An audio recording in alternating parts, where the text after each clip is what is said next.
Bonsoir à tous et bienvenue dans cette édition d'information. Dans l'actualité, ce soir, la foire internationale de Guinée.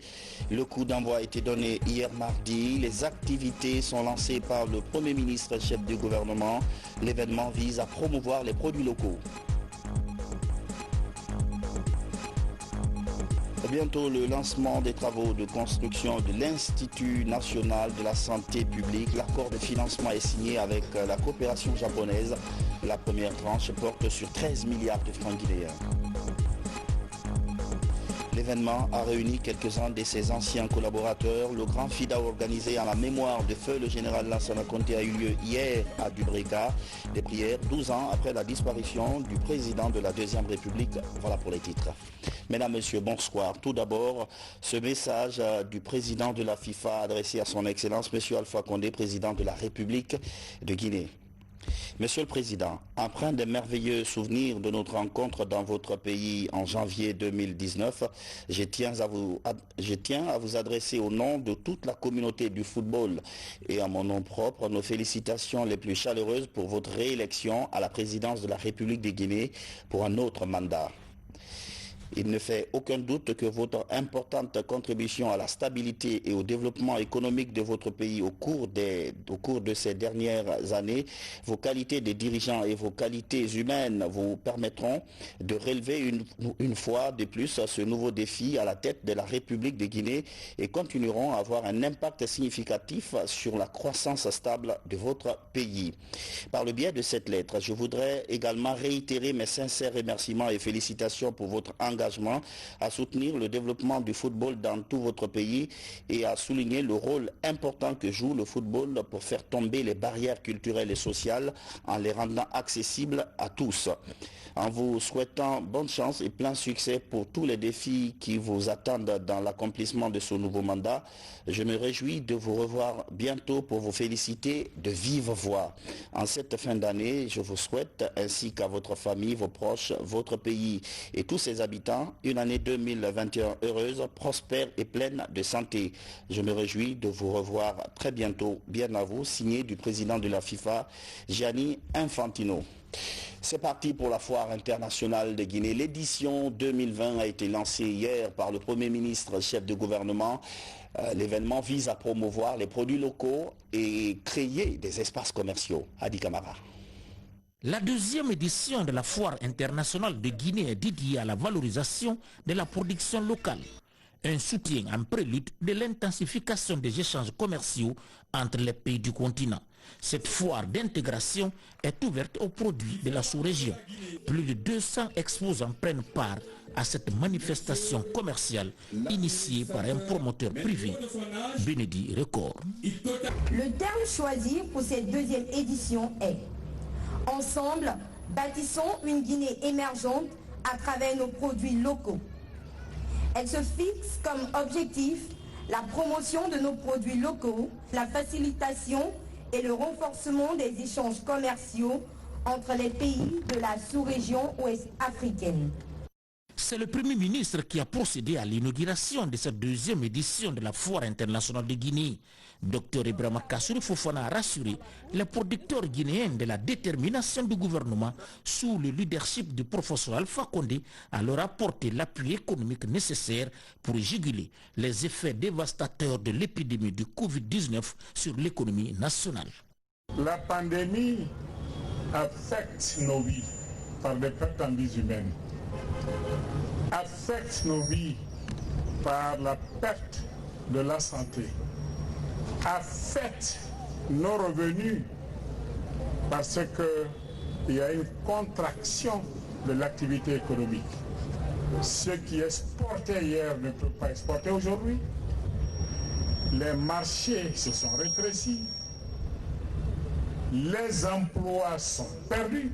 Mais je puis donner l'assurance aux producteurs guinéens, tous secteurs confondus, que le professeur Alpha Condé reste à vos côtés pour prendre toutes les mesures d'atténuation destinées à amoindrir le coût économique de la pandémie de ce coronavirus maudit. Cette deuxième grande manifestation commerciale permet aux exposants de présenter des produits du cru de tous les goûts et pour tous les âges. Nous avons créé cette plateforme ici de 100 mètres carrés où tous les artistes, tous les soirs, vous aurez un artiste guinéen qui va se produire en live. Et je pense que ça pourra vendre notre culture et aussi nous faire des ouvertures sur le plan international. Donc, professeur Alpha Condé, le professeur Alpha Condé avait promis qu'il va abréger la souffrance des femmes guinéennes. Cela a déjà commencé. En 2019, le professeur Alpha Condé a offert aux femmes d'Avaria 150 mètres carrés. Pour cette deuxième édition de la foire, le professeur nous a offert encore 100 mètres carrés. Du 22 décembre au 10 janvier 2021, les visiteurs nationaux et étrangers vont apprécier ou acheter des nouveautés et créativités du monde de l'entreprise tournée vers les marchés. Et ce matin, le Premier ministre a présidé la cérémonie de célébration des 60 ans de la monnaie nationale. Nous y reviendrons. La Guinée et la France pourraient très bientôt renforcer leur coopération militaire. Le sujet était au menu d'une audience que le ministre d'État, ministre de la Défense, a accordée au nouvel ambassadeur de ce pays ami. Compte rendu d'audience, lieutenant Fodé Aboubakar Bangora. Après avoir présenté sa lettre de créance au président de la République, le nouvel ambassadeur extraordinaire et plénipotentiaire de la République française en Guinée, Marc Fombostier, est reçu en audience par le ministre d'État chargé des Affaires présidentielles, ministre de la Défense nationale. Au menu de cette rencontre, le renforcement des liens de coopération militaire entre la Guinée et la France. C'est surtout une occasion pour nous de vérifier la qualité qui est assez élevée, je crois, de la relation de la France et de la Guinée en matière de défense et de sécurité. Je suis honoré, impressionné aussi par le travail qui est accompli par le ministre d'État et par les forces armées, qui sont devenues vraiment des forces armées républicaines. On l'a senti pendant cette élection. J'ai trouvé combien les choses étaient gérées avec sérénité, chacun dans ses rôles. Cette visite de courtoisie vient créer une nouvelle dynamique de confiance dans les relations franco-guinéennes. Et nous avons ensemble un peu revu le niveau de coopération entre nos deux pays dans le domaine militaire et quelles sont les dispositions à prendre pour renforcer davantage cette coopération dans tous les domaines, que ce soit dans le domaine de la formation, du renforcement des capacités et dans tous les autres domaines dans le domaine des renseignements. Donc je pense que c'est une bonne chose et nous sommes très très réconfortés d'avoir un ambassadeur aussi engagé, aussi disponible à vraiment renforcer la coopération entre nos deux pays. Durant cette année 2020, la France a accompagné la Guinée dans la réalisation de plusieurs projets militaires. Une réunion de travail au ministère de la Coopération. Certains projets de développement vont être repris par la société allemande Obermeier. Des cadres de tous les départements concernés étaient mobilisés pour échanger autour de l'exécution des travaux. Parmi les dossiers se trouve le 4e projet Haut-de-Conakry. Djamoukaba. Les relations guinéo-allemandes sont au beau fixe. Les deux pays entretiennent de bonnes relations depuis plusieurs décennies. Ils travaillent actuellement même à trouver de nouveaux axes de coopération. Présente à Conakry depuis l'investiture du président Alpha Condé, à laquelle elle a assisté. Une délégation du groupe allemand Obermeier multiplie les contacts avec des structures sectorielles du pays. Plusieurs domaines sont ciblés pour une intervention rapide. Les mines ou encore le transport. La société navale pourrait être l'une des grandes bénéficiaires de ce partenariat. Ils ont développé un projet de construction d'un chantier naval qui était déjà parmi les priorités des projets de la société navale. Et finalement, on s'est mis d'accord sur quelque chose avec Obermeier. Ils ont visité les sites que nous avons pour ces projets. Il y a aussi la construction des débarcadères et les gares maritimes, parce que nous comptons développer le transport urbain avec les bateaux-bus. Les autorités guinéennes nous ont donné comme priorité d'urgence tout d'abord les projets d'adduction d'eau et les tronçons de chemin de fer de Conakry à Kouria, d'une volume de 64 km. On a déjà transmis les informations collectées ici au siège d'Obermayr. Autre secteur prioritaire, l'eau potable. Le groupe allemand va reprendre la mise en œuvre de l'un des plus grands projets hydrauliques. Le 4e grand projet eau du Grand Conakry, qui dans sa première phase requiert 450 millions d'euros. Et aujourd'hui, la société Obermayr est d'accord donc d'exécuter ce projet. Enfin, la coopération va toucher le secteur des mines. Avec les responsables de ce département, les discussions ont porté sur la mise en œuvre d'une ligne ferroviaire Conakry-Cancan. Mais dans un premier temps, le déploiement de cette ligne va atteindre la sous-préfecture de Kouria, soit 65 km de voies ferrées. Bientôt le coup d'envoi des travaux de construction de l'Institut national de la santé publique. L'accord de financement est trouvé avec le Japon. La signature de la convention va permettre de décaisser la première partie des fonds, soit 13 milliards de francs guinéens. Adia Touba. Cette signature de financement annonce le début du projet de modernisation de l'Institut national de santé publique. Le Japon, à travers la JICA, l'agence japonaise de coopération internationale, offre près de 13 milliards de francs guinéens pour la réalisation des travaux d'étude du projet de construction de l'UNSP.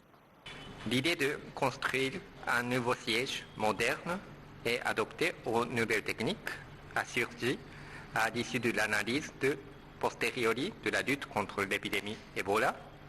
Sa pertinence est renforcée par la crise actuelle. Cette nouvelle subvention vient en temps opportun allonger la liste des interventions du Japon dans les secteurs prioritaires de notre économie, tels que l'éducation, la santé, la pêche, l'hydraulique, l'agriculture, etc. Ce travail technique, financé par le Japon, se fera sur une superficie de 4 hectares située dans la préfecture de Koya. La fin de l'étude technique de viabilisation du terrain va permettre d'amorcer les travaux de construction du nouvel édifice de l'Institut national de santé publique. La construction de cet institut permettra à notre pays d'être doté d'un cadre, d'un centre capable de réaliser des études sur les problèmes de santé publique, de réaliser des examens spécialisés en biologie médicale et en toxicologie, de renforcer les capacités nationales en santé publique avec la collaboration d'autres organismes nationaux et internationaux.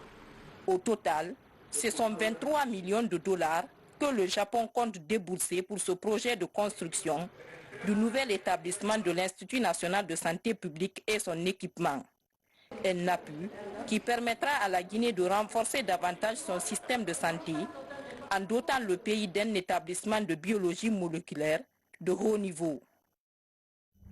Reportage signé Hadiatou Bari. À Fort-de-Caria, le conseil de gouvernance préfectorale vient de se tenir. Les participants ont fait le point des principales activités réalisées en 2020, des activités essentiellement financées par l'ANAFIC. Mounir Bari, Mohamed III Camara. Plus de 70 participants venus des 10 sous-préfectures et la commune urbaine ont pris part à ces assises préfectorales. 2 jours d'intenses travaux ont permis à ces élus et administrateurs territoriaux de capitaliser les acquis afin de relever de nombreux défis de développement des différentes collectivités de Moria. Les réalisations de l'Agence nationale de financement des collectivités en Afrique ont surtout polarisé des débats. Les résultats auxquels vous avez abouti sont louables et serviront de bréviaire à tous et à chacun dans la conduite de nos responsabilités respectives. À parcourir le rapport synthèse du présent Conseil, on se rend compte que des questions intéressantes ont été soulevées et que les préoccupations majeures de nos braves communautés ont été prises en charge. Nous avons quand même beaucoup de perspectives. Et nous demandons beaucoup plus de formation pour permettre d'absorber cet environnement de travail qui va se poser, parce qu'aujourd'hui Vous n'êtes pas sans savoir qu'on a un grand projet minier sur Forêt-Caria. Nous avons la construction de la route Conakry-Koya-Frontière. Plus de 13 milliards de francs guinéens ont été investis par le gouvernement pour la réalisation des infrastructures sociales de base. Déjà, toutes ces infrastructures programmées par l'ANAFIC sont de nos jours achevées. Toutes les infrastructures ont été réalisées. 1,8 milliard dans chacune des collectivités des préfectures de Forêt-Caria. C'est pour vous dire que ANAFIC, ça a été un rêve. Mais aujourd'hui, c'est une véritable réalité. Un rapport annuel concernant plusieurs recommandations est élaboré. Direction Koundara. Allons à la rencontre de Dame Mariam Kankan Diallo, une commerçante qui a réussi sa reconversion dans l'agriculture. Chaque matin, elle se réveille avec un seul objectif, faire mieux que la veille dans sa lutte pour l'autosuffisance alimentaire. Elle soutient le programme du président de la République qui a mis en valeur près de 1000 hectares de riz dans la localité. C'est le grand format de ce soir, signé Fodé Camara. L'imaginaire collectif donne aux femmes des seconds rôles dans le domaine rural. À Koundara, le palmarès de cette femme rurale, récompensée par plusieurs prix, balai des revers de main, ce préjugé. Véritable symbole du courage de la Guinéenne, cette actrice du développement rural a cultivé cette année une trentaine d'hectares. Depuis 25 ans, je fais l'agriculture. J'avais une boutique à Madina, mais j'ai laissé tout ça là. Maintenant, je fais l'agriculture. Je n'ai pas de regrets. Parce que dans l'agriculture, je fais tout ce que je veux. Et je peux donner aux gens aussi, manger. C'est ça. Si c'est l'argent, on ne peut pas donner à tout le monde. Dans ce registre pour la campagne agricole 2020, le président de la République a cultivé près de 1000 hectares à Mandiana et à Koundara. Aguerri par de nombreuses années de reconversion réussie durant toute la moisson des champs du président à Koundara, Hadja Mariama Kankan a prêté main forte à ce projet présidentiel visant à renforcer la sécurité alimentaire. Je suis venu travailler ici parce que nous, celui qui vient cultiver ici, nous sommes derrière celui-ci. On va l'aider et on l'encourage pour venir encore travailler plus que ça aussi. Aujourd'hui, les producteurs comme Hadja Mariama Kankan saluent l'accompagnement du gouvernement. Dans le registre des acquis, les travaux de préparation du sol et de récolte sont mécanisés pour lutter contre la pénibilité des travaux manuels. Et la transformation du riz est aussi devenue une réalité, avec 5 rizeries déjà disponibles, 3 réalisées par l'État et 2 par le privé, à l'image de la rizerie de Denquin, inaugurée le 23 décembre dernier par le président de la République. C'est ce qui peut amener la Guinée loin. C'est ce qui peut nous libérer de la pauvreté, de toutes les souffrances. Aujourd'hui, nous pouvons compter 5 rizeries. Une rizerie à Mandiana, une à Sigiri, une à Beila, une à Kouroussa et une à Boké. L'objectif de tous ces efforts en cette phase de coronavirus est de conforter la réserve alimentaire nationale pour faire face à d'éventuelles crises alimentaires. Tous les pays gardent des stocks de sécurité. C'est pour des occasions pareilles. Mais heureusement pour nous, on a un peu de stock. On va collecter les choses, essayer de préparer les stocks de sécurité. Ça, il faut nécessairement ça. Ça prouve que vraiment qu'on doit produire pour assurer notre sécurité alimentaire. C'est très très important parce qu'on ne peut pas vivre sans manger. Pour soulager les acteurs du développement rural, comme Hadja Mariama Kankan, le programme prioritaire d'appui au monde rural facilite depuis une décennie l'accès aux engrais à des prix subventionnés. La protection des espèces fauniques, comment réussir le pari? La Guinée renforce son arsenal juridique pour sanctionner les braconniers. Les gardes forestiers sont d'abord formés sur les nouvelles dispositions. Mamadou Alpha Baldé. Dans sa volonté de sortir des pays les moins rigoureux dans la lutte contre la criminalité faunique et floristique sauvage, la Guinée fait depuis 2013 des efforts pour soigner son image et honorer ses engagements internationaux. À date, des dizaines de braconniers sont poursuivis et condamnés. Au total, une centaine de cas a été porté auprès des juridictions. Il y a eu le remplacement de l'ancien organe de gestion, donc il y a un autre organe de gestion sur place, des concertations entre les différentes parties prenantes. Je veux parler de la police Interpol, je veux parler de la douane, je veux parler de la justice. Au niveau de ces départements-là, le ministère de l'Environnement a négocié qu'il y ait des points focaux. Le ministère de l'Environnement a créé une brigade nationale de lutte contre la criminalité faunique et floristique en République de Guinée. L'un des engagements aussi de tous les pays, c'est de faire en sorte qu'on interdit et qu'on sanctionne tout commerce illégal des espèces sauvages protégées.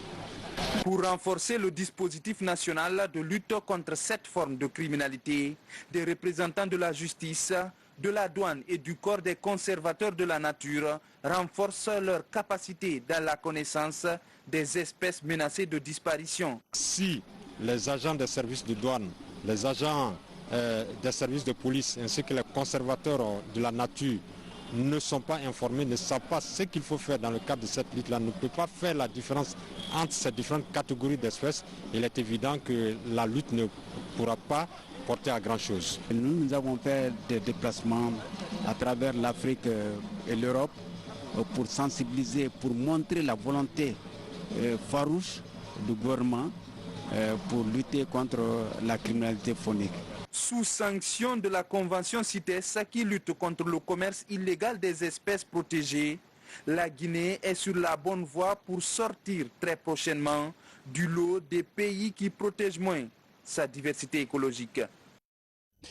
L'équipe Agence guinéenne pour la promotion de l'emploi poursuit son programme de formation à l'endroit des jeunes. 100 personnes viennent de suivre un stage pratique en entrepreneuriat. Le projet est financé par la Banque mondiale. Moussa Komara. Le soulagement est total pour ces jeunes diplômés en quête d'emploi depuis la fin de leur cycle universitaire. Ils viennent pour la plupart de décrocher leur premier emploi et créer même leur propre entreprise après 3 mois de formation pratique dans plusieurs secteurs. Cette formation m'a permis aujourd'hui d'être autonome.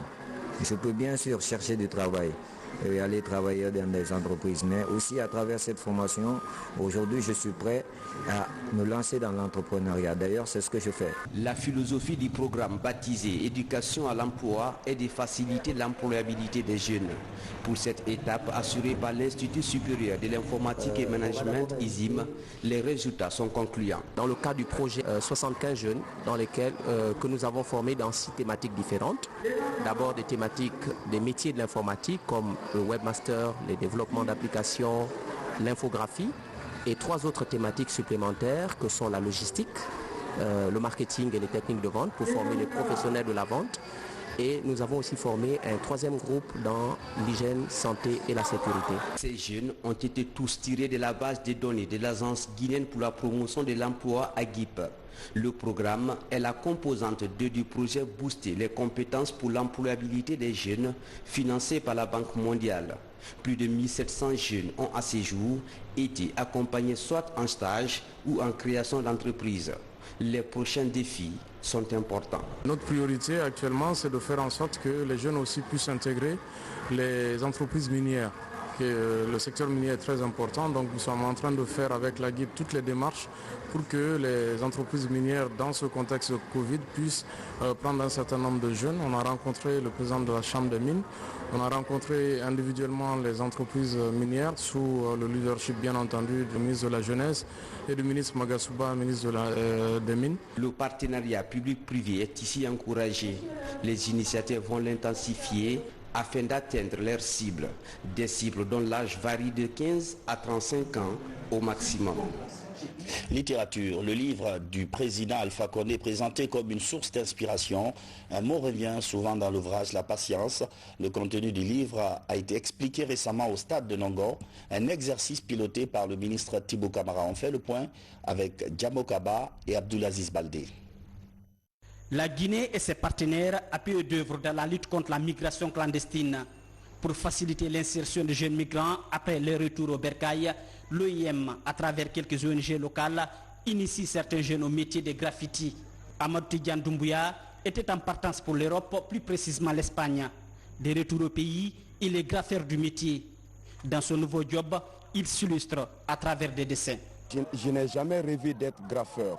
Mais à partir du moment où j'ai suivi une formation de qualité, je veux maintenant être graffeur. À travers l'opportunité que OIM m'a offerte afin de venir apprendre ce métier, j'ai appris beaucoup de choses, à savoir le mélange des couleurs, l'importance du graffiti au sein de la société, aussi les différents types d'écriture au niveau du graffiti. Ils sont au total 9 qui suivent cette formation en graffiti, 5 migrants et 4 jeunes volontaires. Le programme est annuel et il est piloté par l'ONG locale dénommée Guinée Challenge avec pour thème la citoyenneté proactive. C'est des jeunes Guinéens qui ont accepté de se retourner chez eux parce qu'ils croient à l'avenir de ce pays. Et nous aussi, on croit à leur talent, raison pour laquelle on essaye de les aider et de les appuyer dans notre discipline, dans notre art. L'idée, c'est de faire des illustrations en graffiti, d'écrire la paix, faire des gens qui sont en train de faire la paix, de se donner la main, de serrer pour montrer que la Guinée reste indivisible. Le Peul, le Malinké, le Soussou, ainsi de suite, nous tous on est ensemble. C'est en ce sens qu'on a écrit la Bawon Tanara. Et de l'autre côté, on a fait une femme qui symbolise la paix. La pratique des graffitis attire de plus en plus d'adeptes à travers le pays. Guinée Challenge, avec l'appui de l'Organisation internationale de la migration OIM, compte former beaucoup de migrants. L'une des attentes de cette formation est d'accompagner ces jeunes migrants jusqu'à leur insertion socio-professionnelle. Il s'agit plutôt donc d'une formation pour les jeunes migrants retournés dans l'art du graffiti, activité pilotée par l'OIM, l'Organisation internationale pour les migrations. Vous suivrez dans nos prochaines informations la vulgarisation du livre présidentiel. En attendant, justice avec le dossier Djenab Nabaya Dramé contre certains journalistes, l'affaire qui porte sur une plainte pour diffamation autour d'un présumé détournement de 200 milliards de francs guinéens est reportée. L'audience aura lieu finalement le 11 janvier 2021. Le tribunal veut prendre le temps de répondre aux préoccupations des différentes parties. Kianayoun Sabah. Qui de Djenab Dramé ou de la presse aura son dernier mot dans cette affaire? En attendant de savoir s'il y a détournement ou pas, les 3 journalistes étaient à leur 2e comparution ce matin à Kaloum pour diffamation. Nabaya ne se reproche rien. Tombant des nues avec cette information-là, elle a quand même le droit que son image ne continue pas à être salie. Que ceux qui ont prononcé ces accusations entre guillemets contre elle rapportent la preuve de leur accusation. C'est aussi simple que ça. Nos clients que nous défendons ici sont des journalistes comme vous. Ce sont des journalistes au vrai sens du mot qui ne parlent pas et qui n'écrivent pas de n'importe quoi.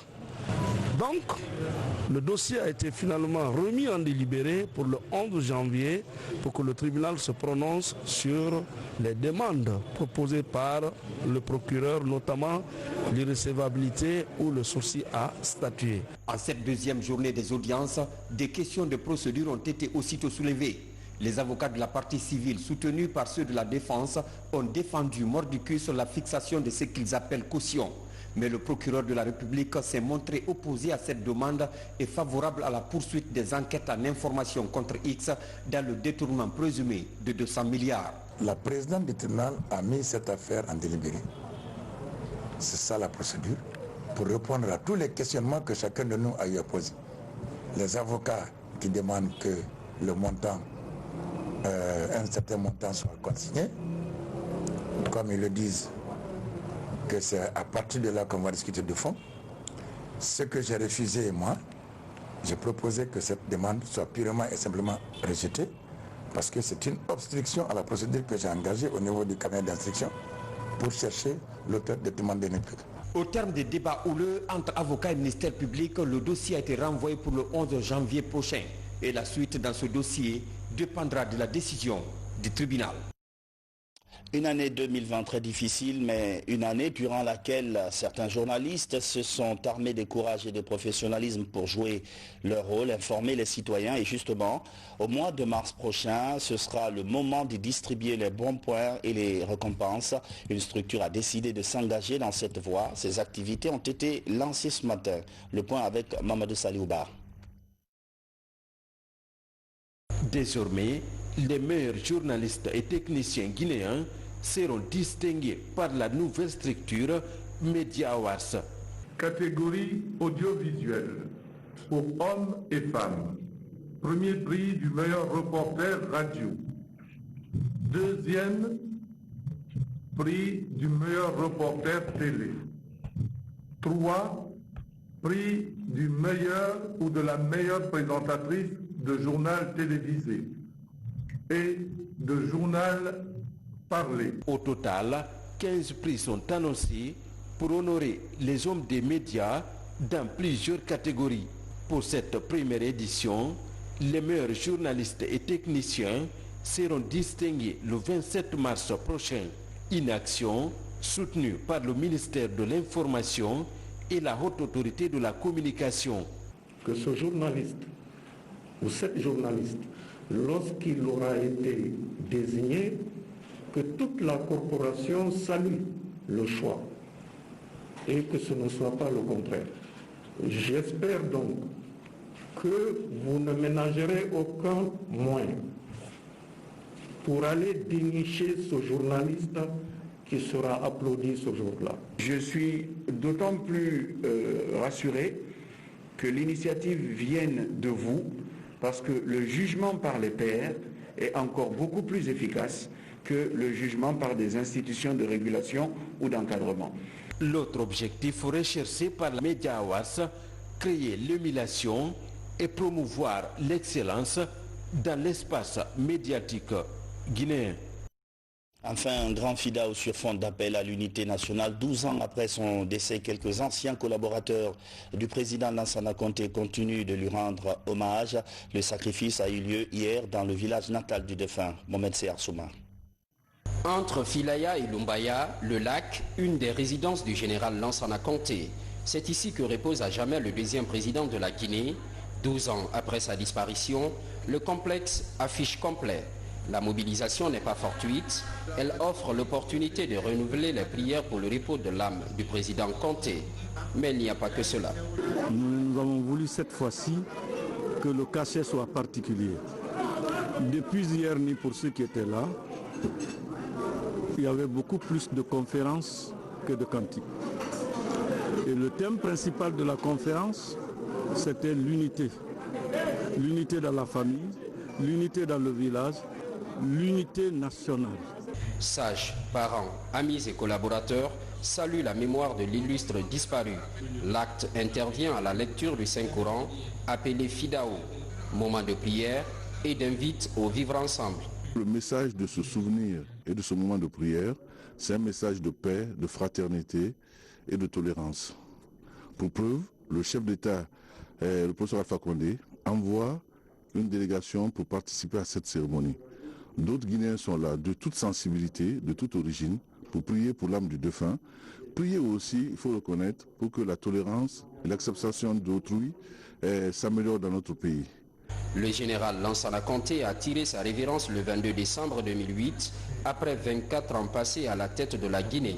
Cette date est commémorée pour la 12e fois consécutive sur fond de prière.